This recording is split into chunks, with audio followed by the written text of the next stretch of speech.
মানুষগুলো পাগলের মতো দৌড়াবে।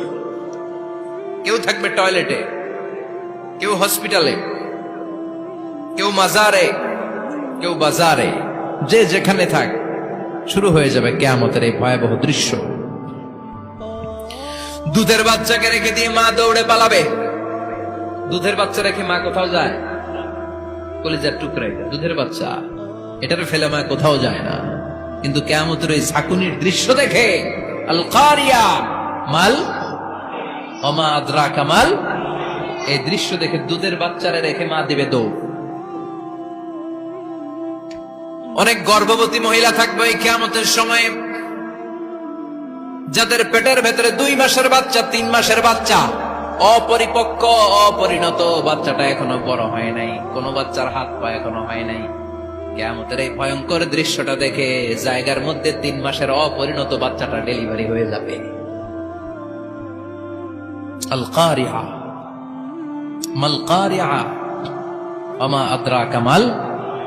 পৃথিবীর যখন এরকম দৃশ্য, আল্লাহ তাআলা ইসরাফিলকে বলবেন, ইসরাফিল তোর তো 3টা ফুৎকার দেওয়ার দায়িত্ব ছিল, দিয়েছে কয়টা? চিল্লায় বলেন কয়টা? এবার আল্লাহ বলবেন এবার দ্বিতীয় ফুৎকার দে। কয় নাম্বার ফু দিবে?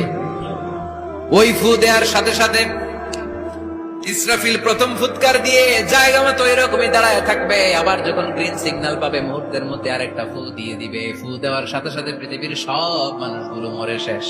কেউ থাকবে? থাকতে পারবো আমরা? থাকার জন্য আসছি। একদিন মাটির ভেতরে হবে ঘরে মন আমার, কেন বান্ধ দালান ঘর, প্রাণ পাখি উড়ে যাবে পিঞ্জর ছেড়ে,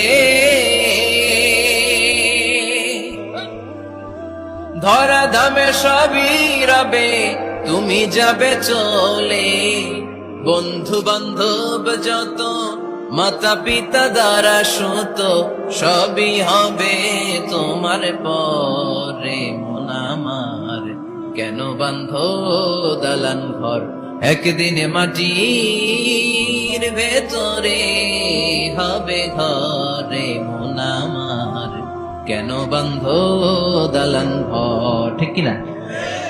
এই গানের কথামালাটা খুব সুন্দর না? আখিরাতের রিমাইন্ডার আমাদেরকে দেয়। এই যে দুনিয়া দুনিয়া, টাকা পয়সা আরো লাগবে, আরো কামাবো, এটাতে আমার হবে না, আরো চাই আরো চাই। এই প্রতিযোগিতা, এই কম্পিটিশন, ওর 5 তলা আমার লাগবে 7 তলা, ওর আছে 20 লাখ আমার লাগবে 30 লাখ, প্রতিযোগিতা আছে না নাই? এগুলো আমাদেরকে পাগল বানিয়ে দিয়েছে, মহাচ্ছন্ন করে ফেলেছে।